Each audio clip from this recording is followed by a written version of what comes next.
Hello, Steve. Hello, Joe.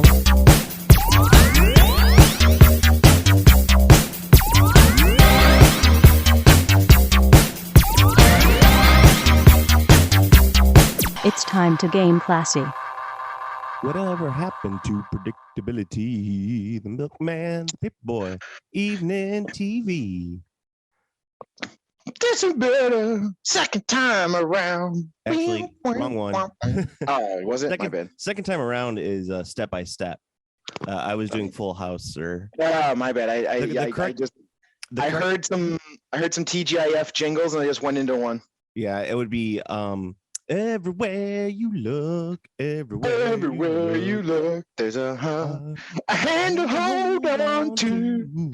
Everywhere you look. Yes, that's. I can understand your misunderstanding because a lot of those songs sound exactly the same. It's true. I often will get that confused with Family Matters, which yeah, for sure. Yeah.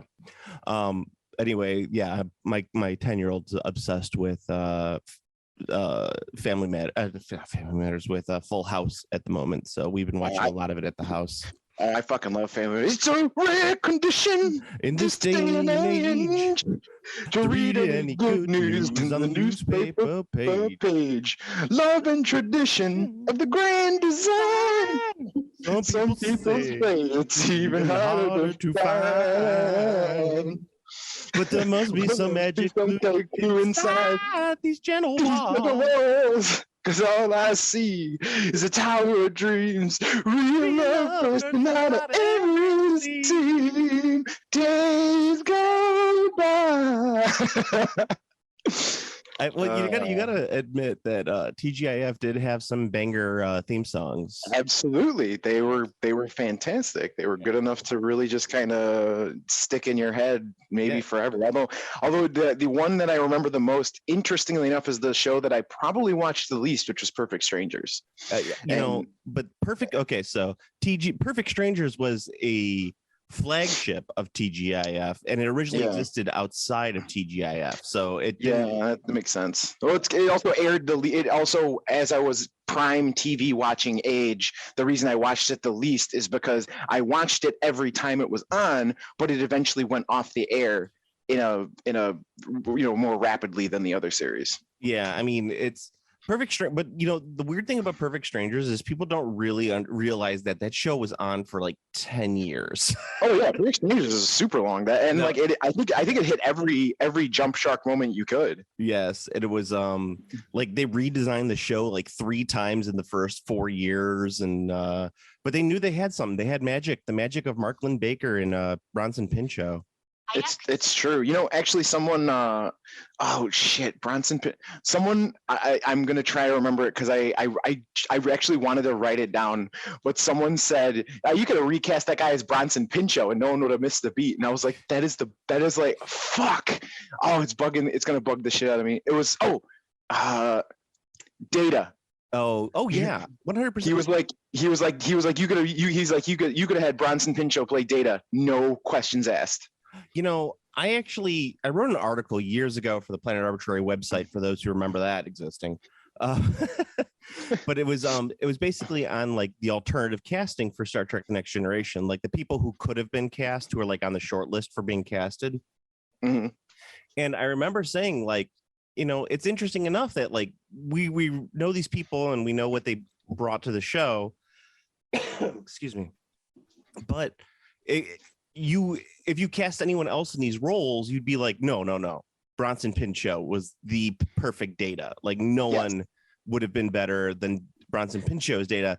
And people would have been like, Brent Spiner, the guy from Night Court? No. That's what they would have been like. And it's interesting to think of it that way. But I do agree that Bronson Pinchot.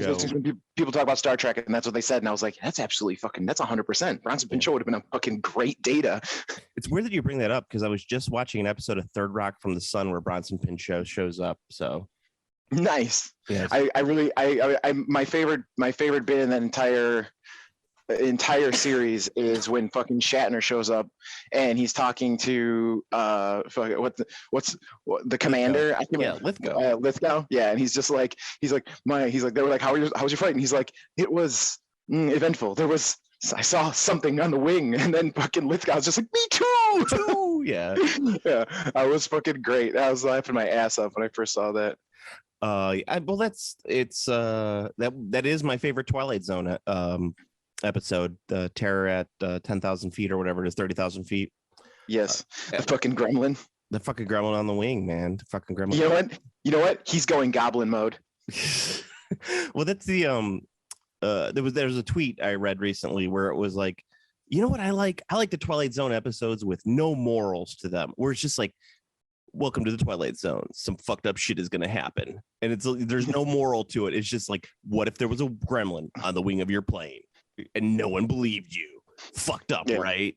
Welcome to the Twilight Zone. I do like those as well. I feel those bits. I mean, I don't think they're superior to the ones with morals. I like the ones with morals. However, I do enjoy. I find. Oh, here it is. The random occurrences feel a lot more cosmic horror to me, where it's just like, you were in the wrong fucking place, bro. Like, you didn't do anything wrong. It's not your fault. You were just in the wrong fucking place when some weird shit happened. Gremlin on the wing of on the plane is a perfect example of Lovecraftian horror, of some guy sitting on a plane. Like, just imagine, okay, don't watch the episode. Just imagine reading it as a Lovecraft story where the guy's talking about being on a plane and he looks out the window and sees this horrific thing out there. And every time he tries to warn someone about it, they look out there and there's nothing there. So it's like, is it in my mind? Am I going insane? It is that is perfect Lovecraftian horror. Yes, absolutely. I love that shit. Yeah, really, I mean, it's not like Elder God mythos style. Well, that's the thing. My favorite stuff about my favorite Lovecraft, like I actually realized the other day, like, I mean, as much as I think Cthulhu is dope and cool, and like Shoggoths are dope and cool, all of my favorite Lovecraft stories, none of them involve the mythos. No, I like Dagon. Dagon's pretty mythos. Dagon's sweet, but I mean, my favorite Dagon thing is when Conan the Barbarian fights him. Conan fights Dagon. Well, Conan doesn't fight Lovecraft's Dagon. Conan fights the Assyrian god Dagon. Same diff. Different fish, man. Yeah, just different. You're trying to tell me that there's two big fishmen live under the sea, have a crazy cult, both named Dagon, different guys. Oh my god! The Little Mermaid is Lovecraftian horror. Under the sea. Oh, that's good. How does Ariel know what do they eat? What do the mermaids eat? Do they eat fish? Do they eat the fish that can talk, or is there like a subgroup of fish that can't talk that are bred only to be eaten? I'm fairly certain they eat kelp. But can they live on kelp alone? They probably need some protein of some kind. No, fish biology is weird. Sometimes some do, some don't. But it depends on if the mermaids are more fish than man or more man than fish, or if it's a 50-50. You know, they still need protein. Also, I mean, they could possibly even be photosynthetic. There's a couple underwater animals that are photosynthetic, like that are not plants, which is pretty wild. I don't think so. I think that they actually eat other fish. I'm just going to be honest, because most fish eat other fish. The mermaids? Yes. Maybe the mermaids have like some sort of filter system in their mouths, like a whale, like a baleen. So they just filter the krill. They just eat microorganisms. Yeah, I could see that. Yeah, the microorganisms in the Disney universe are like, oh no, we're being eaten by a mermaid. Sucks it right through. So anyway, welcome to Game Class. Do you think even the microorganisms are sentient in the Disney universe? Well, of course. I mean, if you have crabs that are, crabs are sentient, and you have just fish that are sentient, that goes to show you that different types of biologies are sentient. So therefore, actually, you know what? Let's deep lore Little Mermaid for just a second here. Technically, the only sentient aquatic life that you see in that entire movie are Sebastian and Flounder. No other fish talks, as far as I know. The little seahorse, the announcer seahorse guy, he talks. True. Okay, and they're all in Triton's kingdom. Yeah. Yeah, you don't see anything outside of Triton's kingdom. Well, the Flotsam and Jetsam talk. Do they? I thought they just made noises. No, they talk. Okay. Well, that's still Triton's kingdom. So perhaps let me throw this out there. Perhaps there's like a base level enchantment where King Triton / the merfolk can gift sentience to specific fish that they decide. I cast a spell. Right. Like they cast a spell. So like not every crab in the Little Mermaid universe is a sentient talking crab with a Jamaican accent, just Sebastian. That's horrendous. Could you imagine being Sebastian the crab just scuttling along on the bottom of the floor, then all of a sudden granted sentience? Speaking of Lovecraftian horror. That's what I'm saying. It's horrific. It's horrific. Oh no, man. I see through the eyes of them people. It's killing me in the inside. Yeah, like not only did they give me the curse of being sentient, they made me a slave. I understand my own mortality. I've done nothing with my life except scuttle. My Jamaican accent is horrible. I sounded Indian. Mine's just as bad too. I try to do it in a funny way and instead of trying to do it like legit, because I feel like trying to do a legit Jamaican accent makes me racist, but doing a funny Jamaican accent, I think most people are okay with that. Yeah. I don't know if I agree on the racist thing, but maybe. Yeah. I mean, I don't know. I guess it's not my part. Guess it's not my place to say, really. Not your place to say. No, not so whatsoever. But welcome to Game Classy. I am your host, Joe, and with me is always my co-host, Steve. Hello. Today we're talking about the TGIF lineup, and really, what is the best TGIF show? Was it Family Matters or was it Perfect Strangers? See, so both of them have terrible final like arcs, where Family Matters became the Urkel show. Yeah, and then Perfect Strangers had the same thing where like Balky got weirder and weirder. Yeah, well, that's Flanderification, I believe is what they call it in the TV trope world, where it's like you lean into your stereotype. I see. Yeah, so like how Flanders started off as just like a normal dude, all of a sudden became like the super religious nut job. Oh, yeah. Well, he was like the overly friendly neighbor. Yeah, I see. Yeah. And then so that's like what happens is that people like, I like this aspect of this character, so those characters lean into it. A great example is Kevin on The Office. I don't know if you've ever watched The Office, but Kevin on The Office. I know he dropped his chili. Yes, he did drop the chili, but he started off as just kind of like an accountant, like an unassuming accountant in the office, and then he just became like dumber and dumber and dumber as the seasons went on. So much like that, Belky started off as just this weird guy from Europe, but they kept leaning in really hard into the weird stuff. So you think by year 9 of being in America, he may have assimilated a little bit better, but instead he assimilated worse. I see. He reverse assimilated. Same thing with Urkel. Urkel was was like a weird kid next door, and all of a sudden he became like this crazy genius inventor who created a serum that turned him into Stefan Urkel. Yes, and went to and canonically went to space, and also one of the Halloween episodes was canon. Yeah, I mean, I don't doubt it.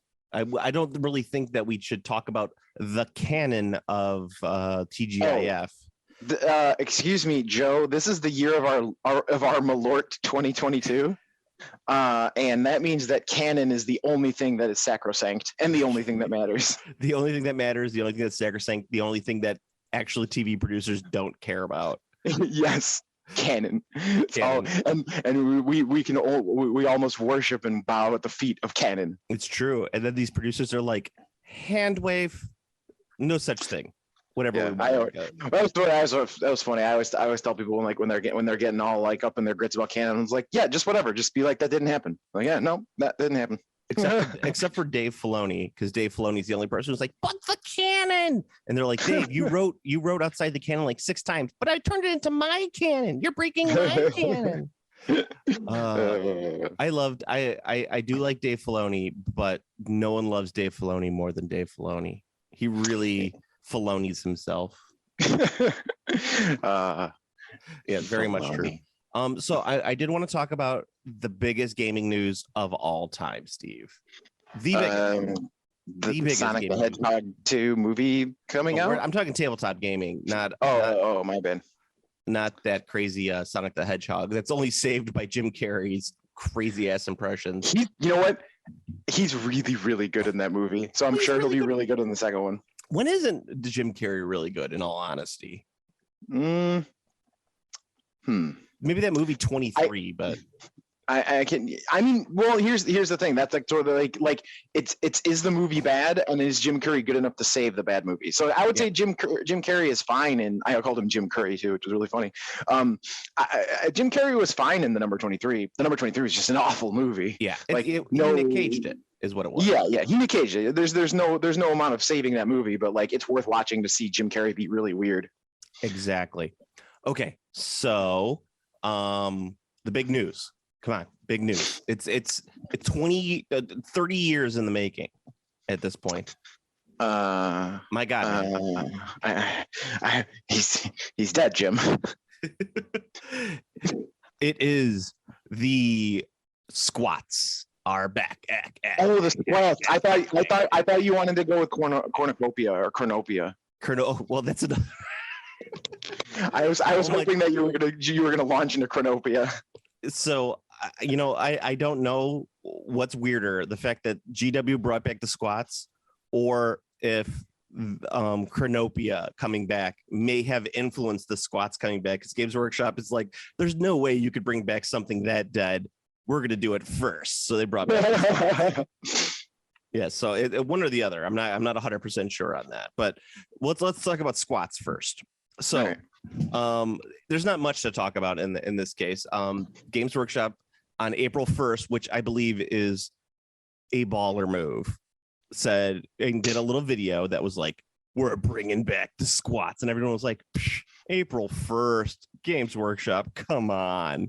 But some people were like, that was a really expensive April Fool's video. Like, that was a lot of stuff went into that one. Maybe it's not true, but everyone was like, no, it's April 1st. Don't trust anything you see on April 1st. But then like April 2nd, Games Workshop was like, you think it was a fucking joke, you pieces of shit? You're gonna buy anything that we put out, won't you? You're gonna buy squats.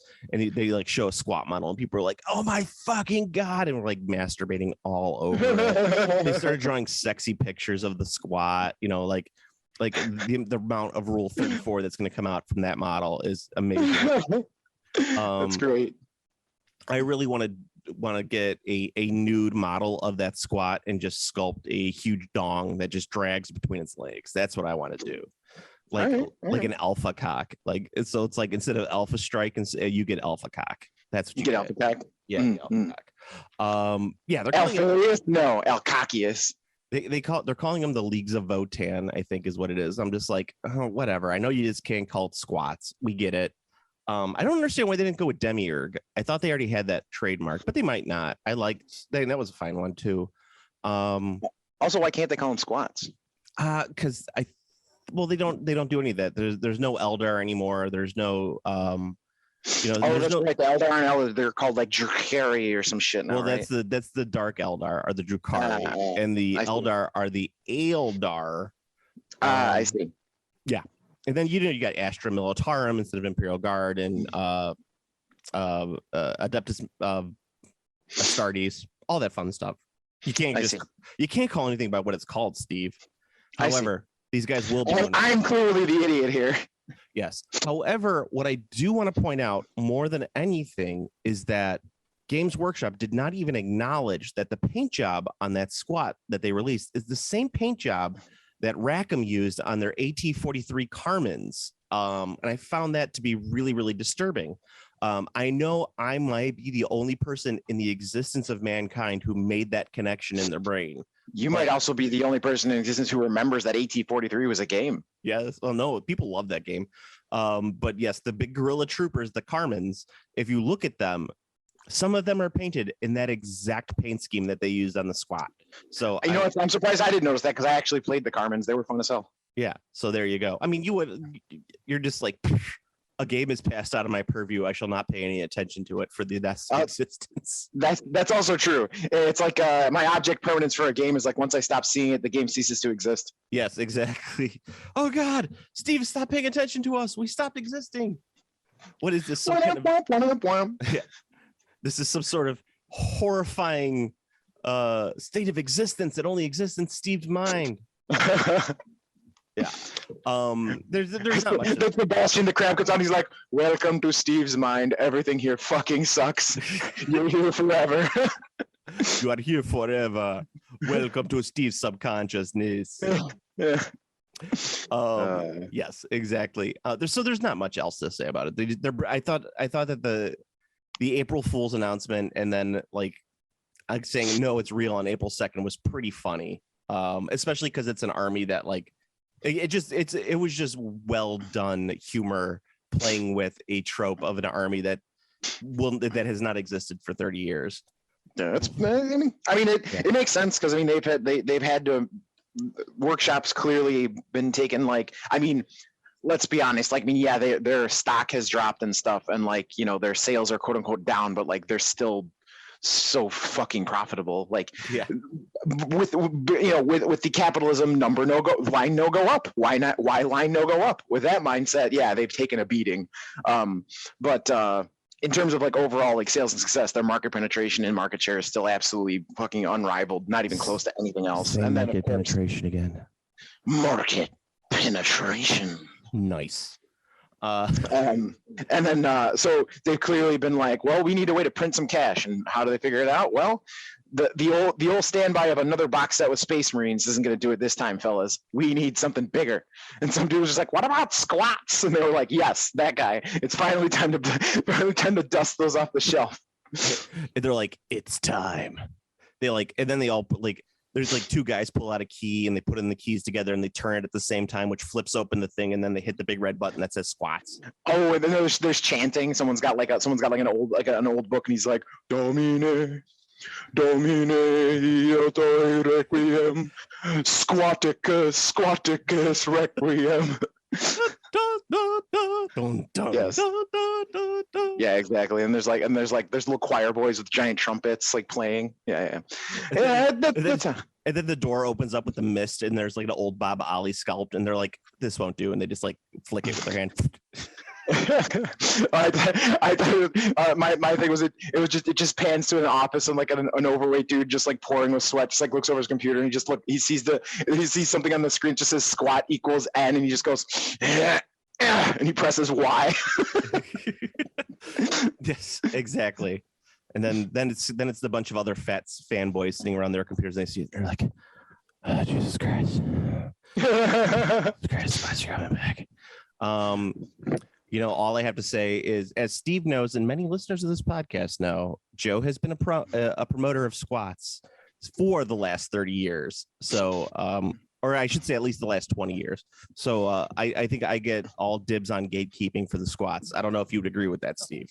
I mean, you have an old squat army, which means you're now in the prime position to be the coolest dude at the game store. I'm always the coolest dude at the game store, Steve, and that doesn't take that much. Except for Jimmy McCool, nothing could beat him. No one's cooler than him. I was gonna say, what about Jimmy McCool and his heated rival from the store across the town, Nicky McCool? Oh, their games are epic. They never end in a handshake. There's never any GG. It's always BG. It's always BG. Anyway, yes. So there's not much on the squats. I'm sure it'll be fine. Another funny thing is that the actual model themselves are as tall as the old Space Marine models, the old Space Marine plastics. So they're not really squats if they're the same size as the firstborn Space Marine. I would be so bold as to say, obviously I didn't see the announcement, so I didn't know. You sent me a meme with You sent me a meme with the picture, and I was like, oh, that's a cool model. But, I would actually say that this is a huge detriment, or not maybe not a detriment, but maybe a knock against it, is I thought it was a Necromunda model. Yeah. Because it just looks like I thought it just looks like a human. It just looks like a Necromunda dude in fat, chunky power armor. I had no possible way that I could have predicted that was a squat. You couldn't predict that it was a squat? Yeah, I couldn't tell. That was I think it was the first thing I said. I was like, "Oh, that model's cool. Is it a new Necromunda one?" I think it was the first thing I said. And you're like, "No, it's a squat." And I'm like, "What?" Well, they did have 2 squats for the Necromunda, so it's not. It's the squats have been around for the last few years. They're just now announcing that there's going to be a full army. Woo! Yeah, well, we'll see. I mean, honestly, if you want us, and I think that the fucking the fake squats from Mantic look great. Yeah, I mean, well, yeah, it's the same concept. I mean, Yeah, I mean, I really think they look good. Like if you want a squad army, they're right there. I mean, and then hey, when the squads have rules, if you want a cheap squad army, you're gonna have one that's gonna be, I don't know, I think Mantic's probably a fourth of the price at Workshop now. oh yeah, they're way cheaper.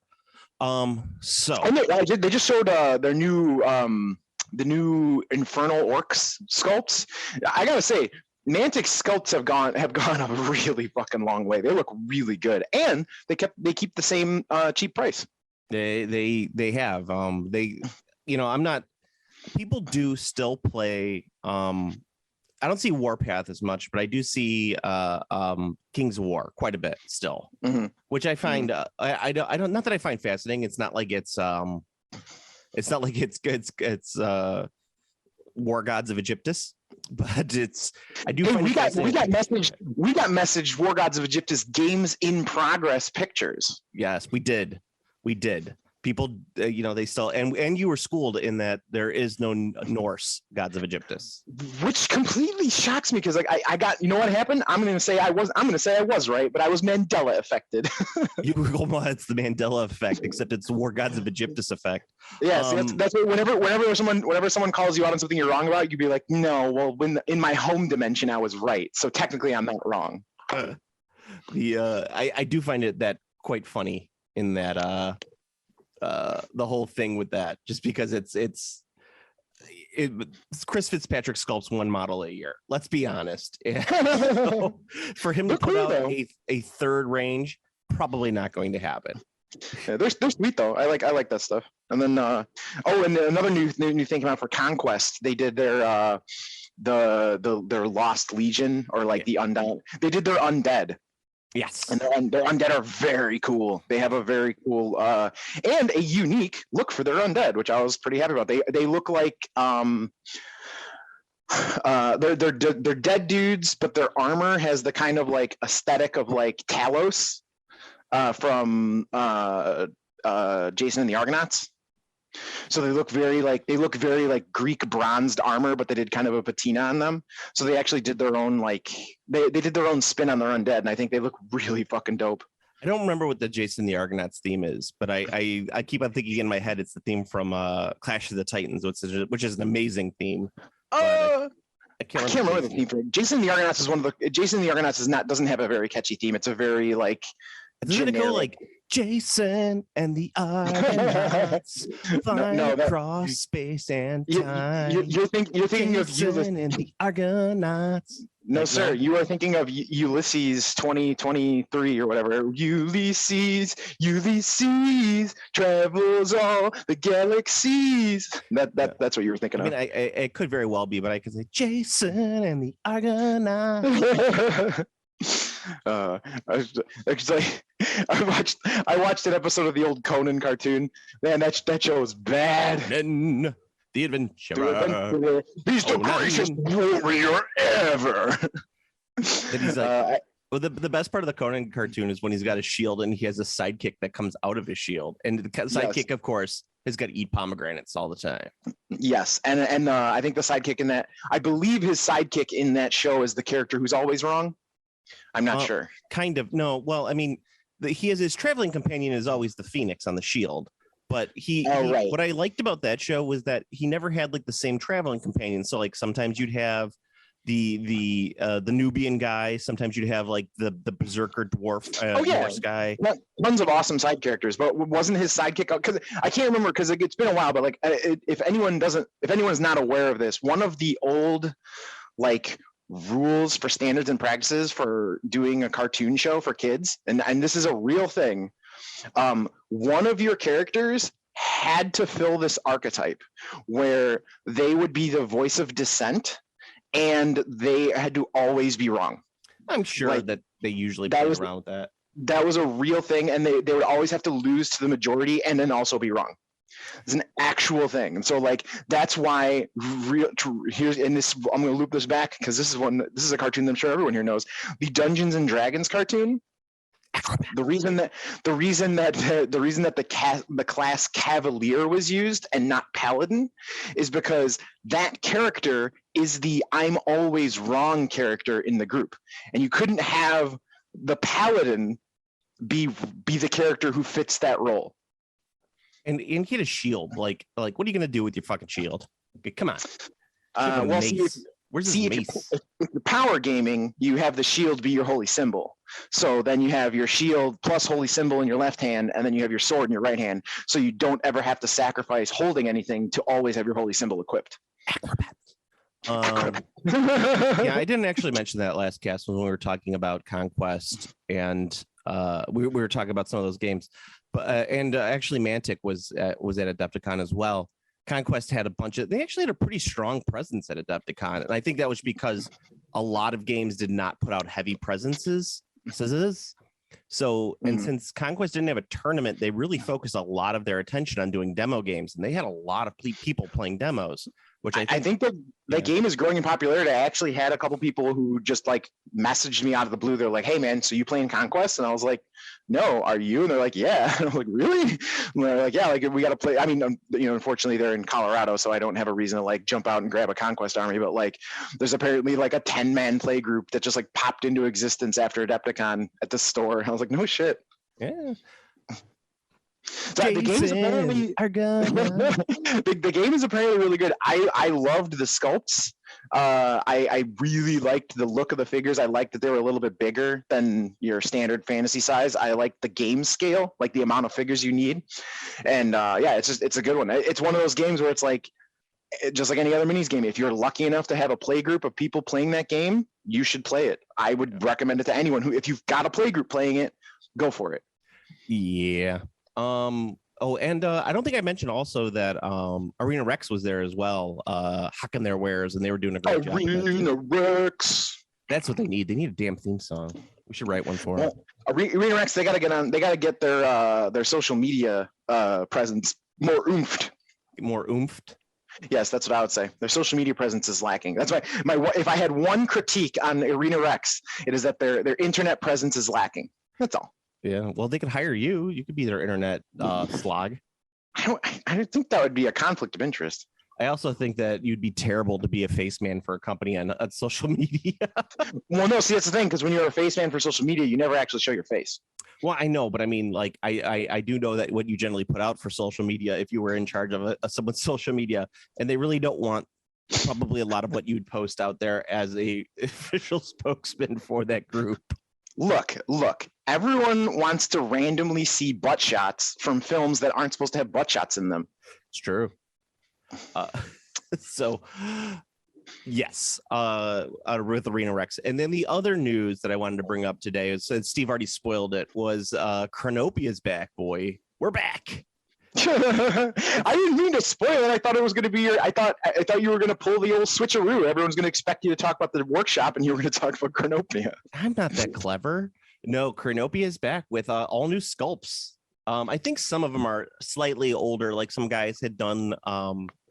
So anyway, let's just get to the thing with Chronopia. For those who don't remember, Chronopia was an alternative fantasy game that was released by Target Games. I think it was a different game before it was Target. Yeah, because Target was the same company that made Mutant Chronicles, if I'm not mistaken. Yeah, I think it was Target. So Target put out Chronopia back in the 1990s. Alternative fantasy game, a lot of cool, not real stereotypical fantasy races. So you had elves, dwarves, men, or orcs and demons, but they weren't quite what you expected. Yes, dwarves lived underground, but they were like these really crazy clans that were like animal totems and stuff like that. They had cavalry. Elves all rode lizards, kind of like dark elves, but they were all like crystals and fucking like, it was huge armor and crazy stuff like that. The orcs were black bloods, which were Middle Eastern, which makes them super racist, but I'm not, let's just say that they were a unique design for orcs. I mean, they don't look anything like humans. I know, but you still don't want to have them wearing like classic Arabic style dress, because that's kind of on the racist side. That's like when you have savage orcs wearing like, African garb, and you're just like, that's not right. That's not right. I think it is important to have. I say it would be important to have culturally perhaps inspired, but not copied. Yeah, because at one point every people ever were wearing rags and bones. At one point, all peoples were wearing that. Yeah. So like, I would not consider a character wearing rags and bones. However, be if it offensive. is, if they're dressed like the stereotypical African character in racist 1930s cartoons, Yes, then that's racist. if they have a specific, like, wait, I recognize that look. You know, it's like if you put someone in a kimono. Like, Yeah. kimono is a very specifically cultured thing. Like that, you know, but it's obviously a real thing. It's not, you know, it's not like putting someone in clothes. Yeah.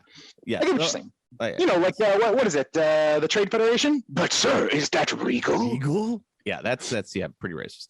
Anyway, Chronopia was around for about most of the 90s. It was a small game. You only really needed like maybe 20 figures to play, fairly cheap to play. It did get bogged down when people tried to play bigger games. It really didn't work with that system. The rule books were super cool. The lore was super cool. The rule books were all illustrated by Adrian Smith, who does a lot of fantasy art, especially Games Workshop stuff. And he did a lot of Mutant Chronicle stuff too. Yeah, he did all the Mutant Chronicle stuff. It was around 5th, 6th edition, 40K stuff, like style of artwork.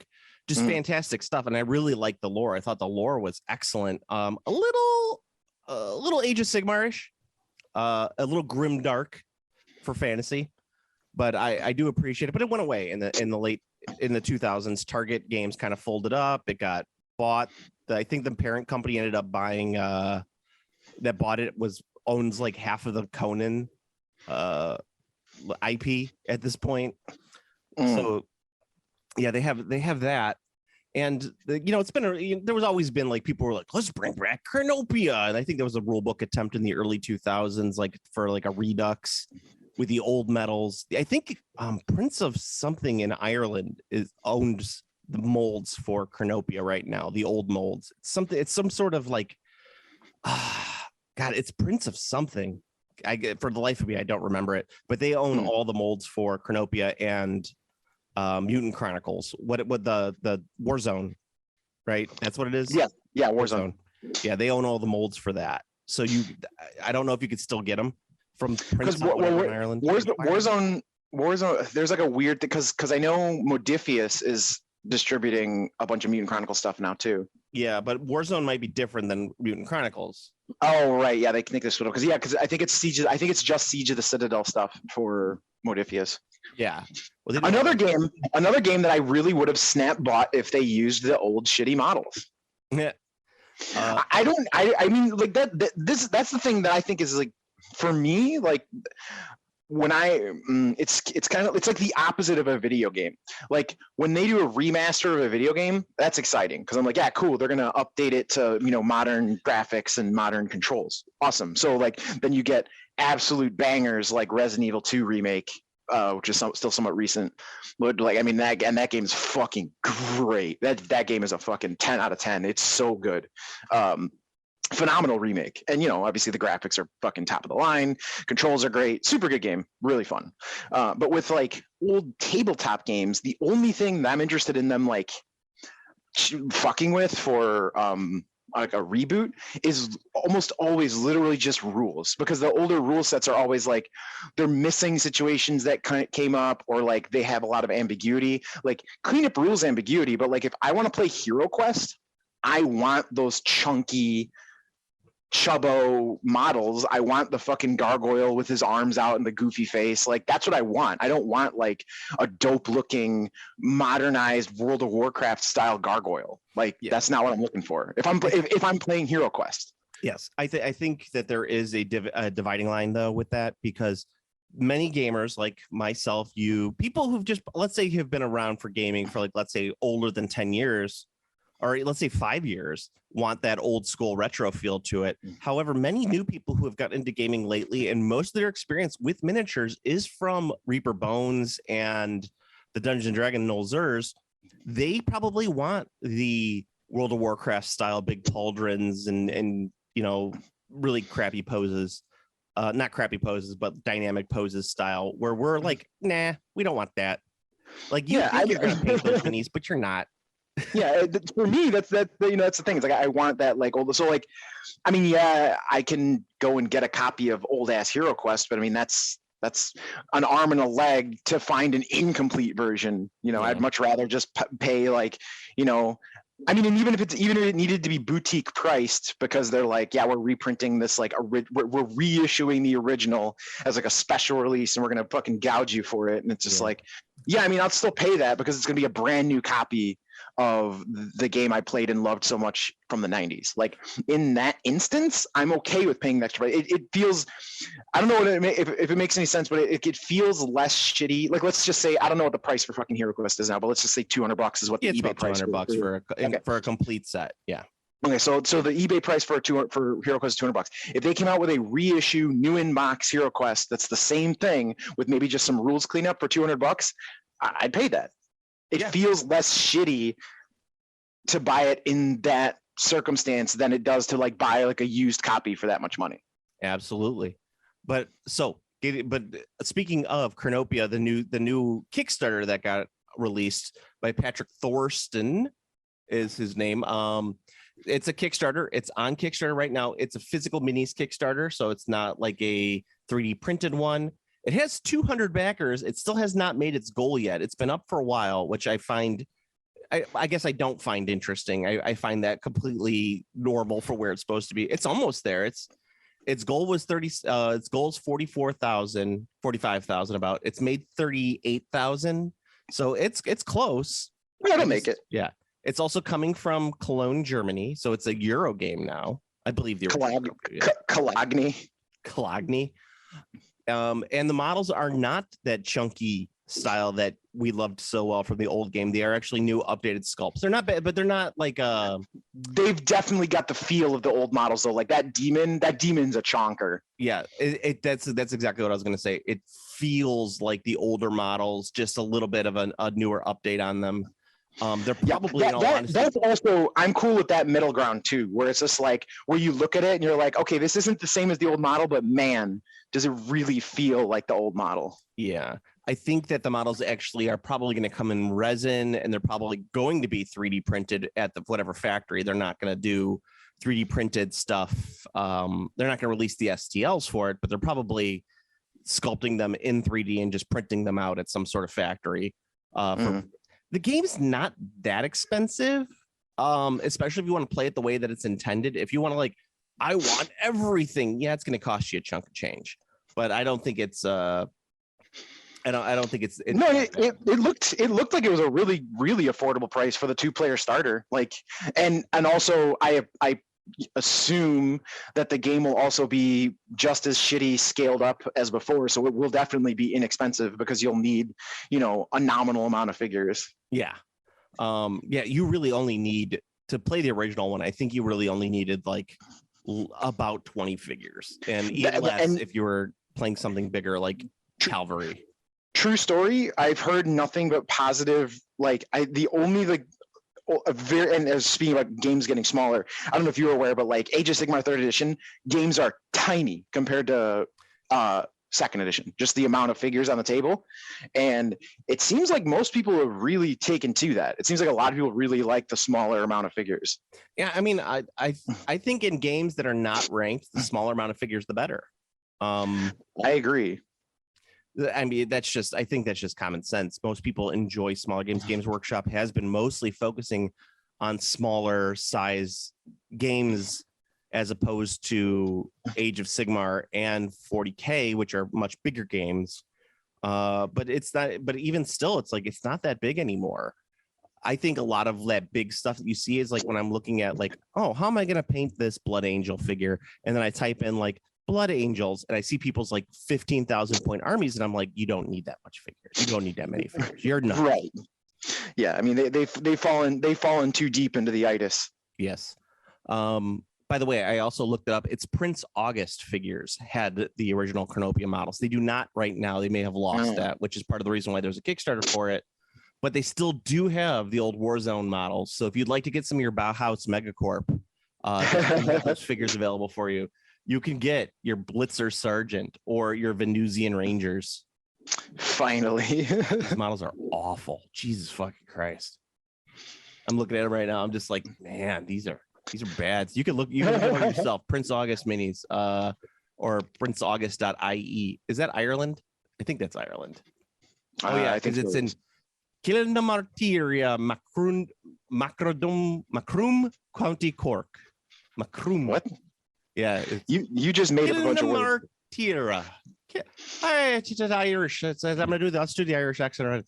I'm from Kilnamartyria in Macroom County, Cork. Ooh, It's a little Scottish there. I was turning into. you're allowed to do that accent. I'm really not, because I'm not Irish at all, but I could probably pass.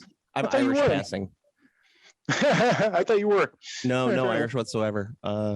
Yeah, I was turning into Scrooge McDuck as I was doing that. So let's. Then I'll be Flintart Gold. Who was South African, and they never really go into that too much. Well, I mean, they Probably probably because don't of want to. apartheid. Yeah, I was gonna say, there's a. Yeah. But so you're saying he's South African and he wears Scottish clothes. Yeah, well, he pretends to be Scottish because of Scrooge McDuck. Ah, right. He wants to be like Scrooge McDuck. Yeah, no, I think he's also trying to escape war crimes from. That seems likely. Yeah, that seems likely. Yeah, Flintart Gold. Flintart Gold. He's South African, like the bad guys in Lethal Weapon 2. Yeah, diplomatic immunity. Is that a line from the new series? No, it should be. But the new series is really good. Oh yeah, it's fantastic. I watched the entire thing multiple times with my kids. Yeah, the new DuckTales is really good. Like if you were a fan of the original DuckTales, I found even as an adult, I really enjoyed it. They did a good job of they did a good job of like making the show good, but also putting in little like rewarding nods to people our age who probably watched it as kids. Oh yeah, it's and you know what the thing is then you're like, you watch it and you're like, oh man, I really like to go back and watch these old episodes of DuckTales, and then you go back and watch the old episodes of DuckTales and you're like, oh, this is terrible. Yeah, no, it's children's entertainment. Like going back, there's very few shows that fully hold up like as a series. When you watch them, I'd say like one I'd say is pretty inarguable is Batman the Animated Series. That's like I think that's still probably the best children's show ever made because it's like. What about Hammerman? Hammerman? Yeah, I've never heard of Hammerman. it was MC Hammer's short-lived cartoon series that was on Saturday morning. I didn't know it was called Hammerman. It I knew was he could MC fly Hammer with his pants. MC Hammer would do his thing, and then when he was needed, he would transform into Hammerman. That is great. I did not remember that it was called Hammerman. Yeah. I remember that he could fly with his pants, Of course, but I did not remember it was called Hammerman. it was also I believe it was back to back with Kid and Play's cartoon as well. But No, but Batman the Animated Series is just so good. Like it covers like actual like. So the first thing about Batman Animated Series that's so good is like one, it covers like actual heavy topics, which is like not normally a thing done in like kids cartoons. And two, basically everything you think, like you, the listener right now, basically, I'll say basically everything that you think is really cool about Batman and like the Batman world right now is probably from the fucking Batman the Animated Series. Like Mr. Freeze having the motivation to save his sick wife, Batman the Animated Series. Harley Quinn's existence, Batman the Animated Series. Making Clayface a tragic villain, Batman the Animated Series. like all of the stuff that like you know about characters is pretty much from Batman the Animated Series. But what about Bruce Wayne saying, "You want to get nuts? Let's get nuts." I mean, that's Joker. pretty dope. That's pretty dope too. Yeah. The Also, I think the Mad Hatter is from Batman the Animated Series as well. well, not originally. He was an actual Batman villain for a long time. Was he? Okay, I couldn't remember because I believe there's something about he was played by Roddy McDowall, I want to say, in the 1966 Batman. there's something about Jervis Tetch in the cartoon that's unique to the animated series. I thought it was his existence, but I am wrong. I think it was. I mean, like they added a lot of depth to the character. Maybe that's what it is. Maybe it's fleshing out characters like the Mad Hatter. Yeah. I also believe I am wrong though that I don't think that he was played Mad Hatter. I don't know who played the Mad Hatter. God damn it! I know who played Roddy Egghead. McDowell. It was Roddy McDowell. I know. No, who played it was Egghead. David Wayne. Roddy McDowell played the character in the Batman the Animated Series. Ah, okay. Yes, but he was, and Roddy McDowell played the Bookworm in the 1966 Batman. I just found that out because I was like, nice. it was. I don't think it was Roddy McDowell. That doesn't look like Roddy McDowell, but no, it is David Wayne. It's Calendar Man. Yes, Calendar Man. So someone suggested someone proposed that they're going to use the Condiment King in the new Batman movies. Oh yeah, the dark Batman, the darkest Batman, the darkest Batman, which apparently is really good. People say it's really, really good. Yeah, you know what though? Those are the same people who really like the Snyderverse. So I'm iffy on it. You know, who fucking knows? This is a comic book movie. I like the last comic movie I saw that I really thought was good was the Suicide Squad. Why don't we have Brave and the Bold Batman? Why can't I get Diedrich Bader in the bat suit talking about the fists of justice? Okay, so I have you seen the Harley Quinn cartoon? Yeah. So that is the Harley Quinn cartoon is the Brave and the Bold, but like adult, because it's literally like it's the same vibes, like it's just as silly. It has Diedrich Bader as Batman. It has like it is the Brave and the Bold, but for adults, 100%. So I really like it for that because when I was first I started watching that cartoon, I was just like, it's really good, and I love the characterization of King Shark in there. Like that Ron is Funch's King Shark. Ron Funch's King Shark is amazing. It is a highlight every episode he is in. I love it. It's like, is that a shark joke? Because if so, that is very funny. That is really funny. Yeah, it was so good. Yeah, I fucking love that show is really good too. And then the Joker. The Joker is what's his the fucking guy from wait, who? The Joker. It's voiced by Mr. Oh, yeah, it's Wash from Firefly. Yes, I was trying to think of the villain he played in the show with Mr. Robot, with Brendan Fraser bot. Oh yeah, Mr. Nobody and Mr. Nobody in Doom Patrol. Doom Patrol. Yeah. Right. Yeah. He was great. Is his name? Alan Tudyk. That's right. Yeah, he was like he was one of the he maybe was the actual best part of that show.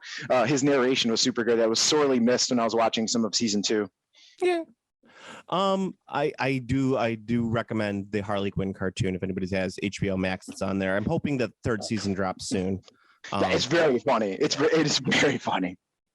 Yeah, I also just to throw it out there, as long as I'm throwing out TV shows, is the second season of Close Enough just dropped this week. So oh, did it? Nice. Or the third season. I don't know whatever season they're on now. Oh, I'm watching the fuck out of that.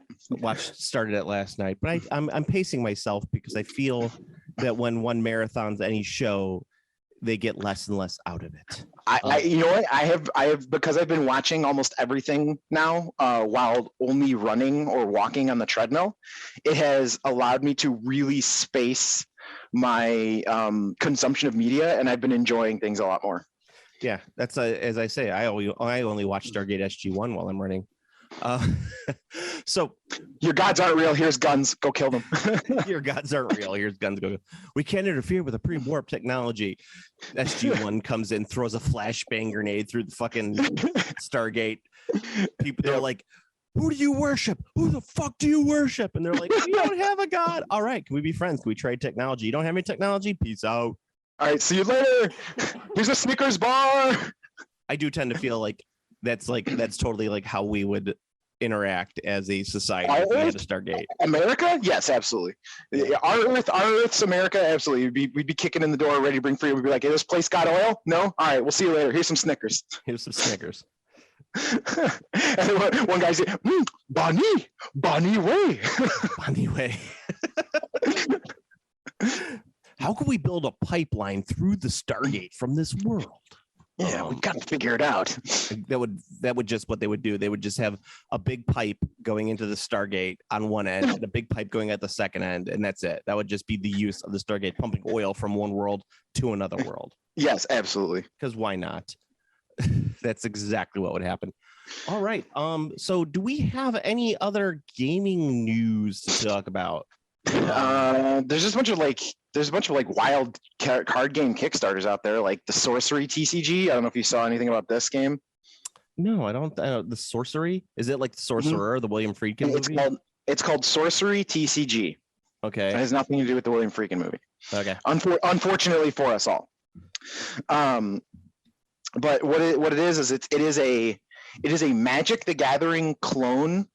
Ooh. However, it is a Magic the Gathering clone circa 1994. It totally is. I'm looking at it right now. I'm like, the second I saw it, I was like, if it had borders, this would look just like fucking Magic back when I remember Magic.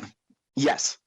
So it's like, I like the art. The art's really nice on there. Yes, that's just the art is like all hand painted, old school looking. The rules text is stupid sounding. It has a board based plaything. Oh. So it's kind of like got like a quasi minis like tactical movement, but it's a card game. I mean, it looks fine. I don't really like that it appears to be like going so crazy on Kickstarter. I don't know if anyone is gonna like actually. It's one of those things where like it's so big on Kickstarter. I find that like there's that. Holy shit! It made $6 million. Well, New Zealand dollars. Yeah. So I don't know how much it's in real dollars. I think it's like 4 million in USD. I think New Zealand is like it's like Australian where it's like their dollars are just less than the US dollar. So let's see. It's New Zealand dollars. So 6 million New Zealand dollars is, I believe, 3 tactical Space Marine sets. It's true. Let's see. NZD to USD. My guess was 4 million. Your guess is 4 million. That might that could be correct. Let's see. It is. Cool. Well, why isn't it translating now? Come on. Come on, let's go. I want to win. I think the I want to system get the broke. big win. Yeah, it's not working right now. I don't know why. No. But it's about 70 cents on the dollar. So Nice. I don't know what that translates to USD, but we'll figure it out eventually. Maybe it's because I put commas in there. Oh yeah, you can't put commas. Oh, there we go. It is. Yeah, it's about 4 million. Yes. 3.9. Nice. So Look at me. you're Look right at on me. there. Look at me, global citizen. So when you need to buy an alpine parakeet, you know how much your dollar goes for. I don't know what else can you buy in New Zealand that we could import? Could we import anything that's like impressive just only from New Zealand? Cool pictures of glowworms, Lord of the Rings memorabilia. Yeah, I would say the Lord of the Rings memorabilia would be a big one. But I think you could get that pretty much anywhere. Well, yeah, but this will say made in New Zealand and it'll be from New Zealand, so it's a little different. Yeah, I guess. I don't know. Any of our New Zealand listeners, you could feel free to comment on our Facebook page about what we could buy from New Zealand that we could only get in New Zealand. I bet you that there's a good fruit. I bet you that there's a fruit that is good in New Zealand from New Zealand. You can get the freshest one from. Guarantee it. I'm sure. Like, aren't kiwis from New Zealand? Am I just imagining? Am I just assuming that because they're called kiwis in New Zealand? You know, I always thought they were called kiwis because of the kiwi bird, not the fruit. Yeah, but isn't the kiwi bird from New Zealand? The kiwi bird is from New Zealand. Yes, I don't know if the kiwi fruit is also from New Zealand. There you go. But it's like, I'm sure like every country has their own form of cheese, so I'm sure you could find out some sort of New Zealand cheese. Yeah, and also I guarantee you, whatever, like I said, whatever's grown there, because like I mean, the difference between having like the fresh grown fruit, like I mean, I love fruit, and like fruit is fine transport, it's fine frozen, there's no other. But like when you have that, like this piece of fruit was like ripened and picked today, and you taste that fruit, it's unmatched. Like you can't have that experience. So whatever if kiwis are from New Zealand, I guarantee you the best kiwis you'll ever have are in New Zealand. Well, it says kiwis are native to central and eastern China. They were very popular amongst British and American servicemen stationed in New Zealand during World War II. Oh, that's interesting. In New Zealand during the 1940s and 50s, the fruit became an agricultural commodity through the development of commercially viable cultivars, agricultural practices, shipping, storage, and marketing. Hey, there you go. So it's not from New Zealand, but it is currently from New Zealand. Yeah. So nice. For some, and then I guess it was the World War II racist guys who were just like, we like these kiwis. We're going to call New Zealanders kiwis. I thought it was because of the bird. I guess. I don't know. Well, I bet you the bird is named after the fruit more than anything. Probably because they look like it. Yeah, that's what I'm saying. I love kiwi birds. They're so fucking cute. Yeah, they're useless. How dare you? How dare you? They're adorable and cute. You want to talk about useless? We got humans. That's useless. So, anywho, back to Sorcery, the Contested Realm. It's a New Zealand game. It's made 6 million New Zealand dollars, 4 million US. It looks like an old school Magic the Gathering game.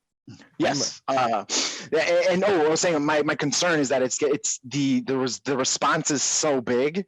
It's one of those like there is some intangible value of where you want your Kickstarter to like land, because you have the I believe the polls are the danger zone. So like if the Kickstarter doesn't make enough or too much, you're in the danger zone. You have to hit that like sweet spot. And a game that's a card game that's that high, it's a concern of mine. Danger zone. Yeah. Thank you, Kenny Loggins. Kenny Loggins. The man who also brought us Footloose. So like was 130 US. You got a booster box with 36 packs. For 50, you get the pre-constructed decks. That's not bad. And then for normal CG price. For $750, you get a booster case, which is 6 boxes. Yeah, it's normal CCG price. There's really that's pretty much industry standard. Is this gonna go the same way as some of the other claimants to Magic's throne? Like what was the one that you liked a lot? Not Keyforge. Force of Will. Force of Will. Yeah. Is this gonna end up like Force of Will? Who knows? Yeah. Because I remember Force of Will started off really strong, but then it's just like a bunch of bad decisions by the designers just ended up costing that game its seat. Yep. They basically had the biggest shot at like becoming the number 2 to Magic, because that's where you want to be. Like you want to be the number 2, because like you can't be the number 1. Magic is just like, it's kind of impossible to dethrone Magic. Like it's not going to happen. Yeah, you can become a number 2. You become a strong number 2, and a strong number 2 is like still a ridiculous amount of money. But yeah, that game had the best shot, but they just punted it right into the ground. Yeah, because I think the strong number 2 right now is Pokemon, right? That would make sense. Pokemon's a different animal. Pokemon I actually don't consider when I'm talking about card games. When I'm talking about selling card games, because if you consider Pokemon's number 1. Pokemon's number 1 by like by a commanding margin. But there's several factors to this that I want to point out that why I don't count Pokemon in the conversation. One, Pokemon the franchise is the biggest franchise of anything ever. It's the highest grossing franchise of anything ever made. It's number 1. So that's the first thing. Like you cannot dethrone something that's just that big.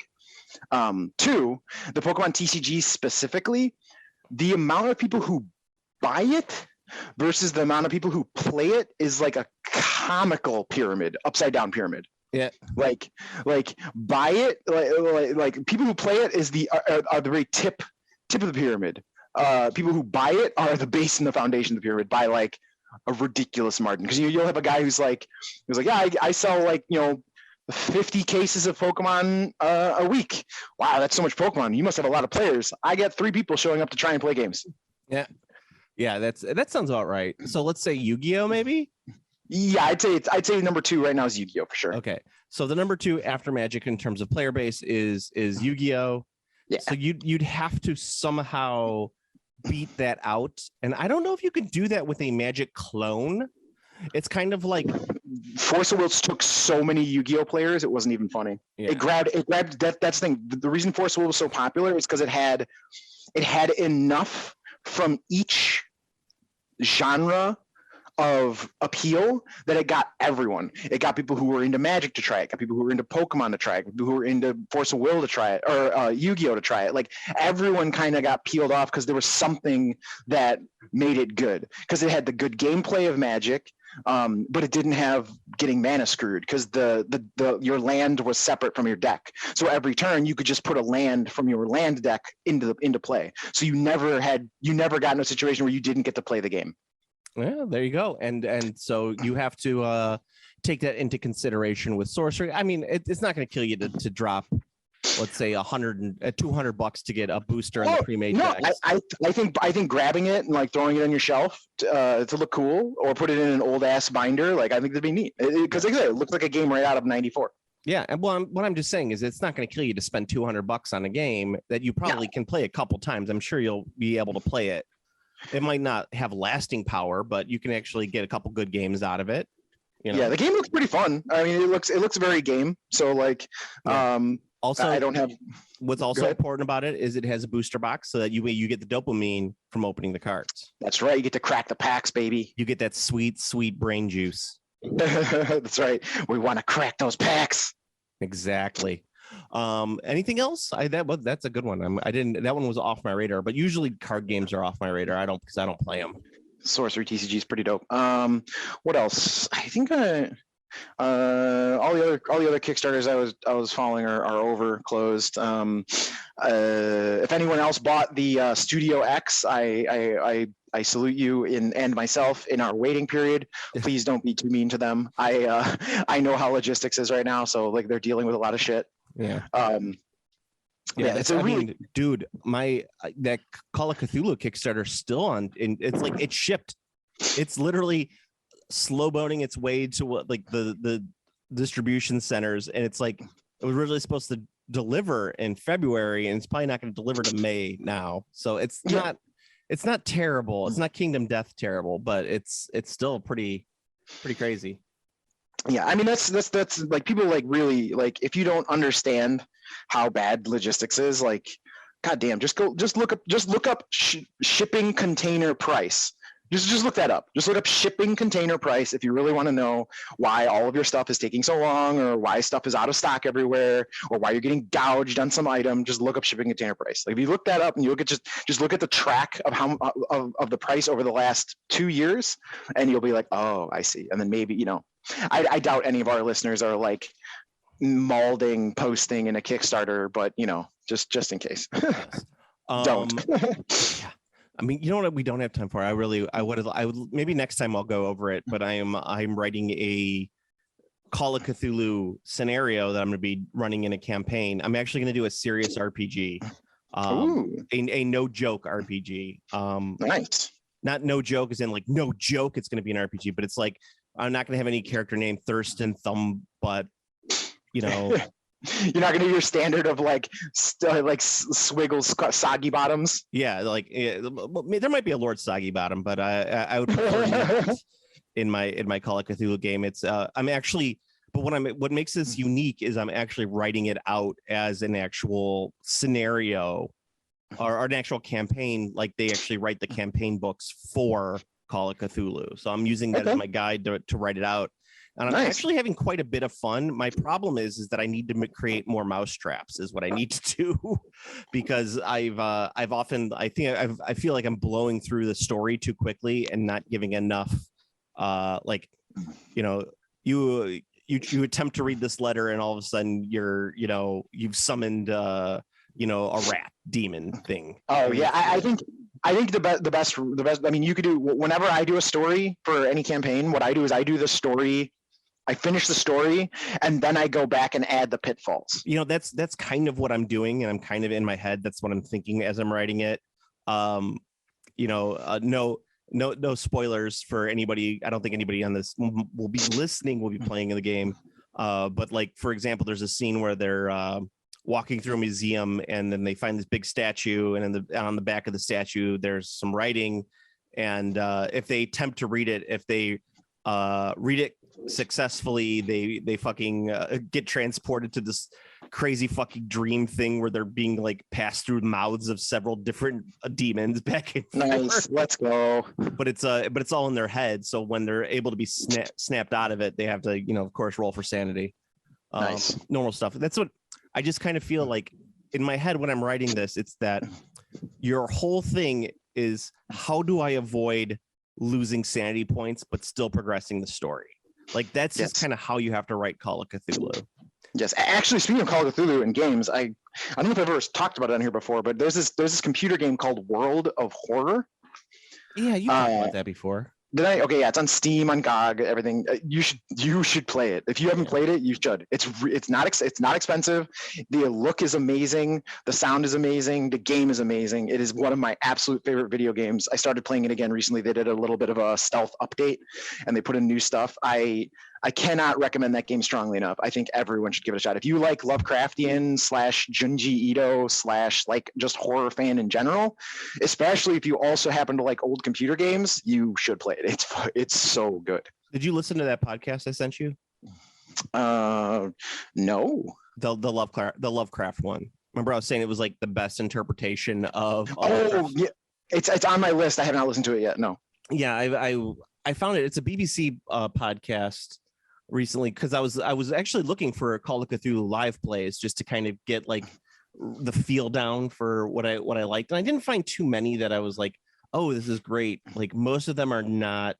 The problem with live play podcasts is that some of them are either too long and drawn out, like they don't keep it going, or they tend to what's the thing? It's like they're just like recorded horribly, so it sounds like you're listening to it in a dry clean, in a laundry washer or something like that, or a dryer.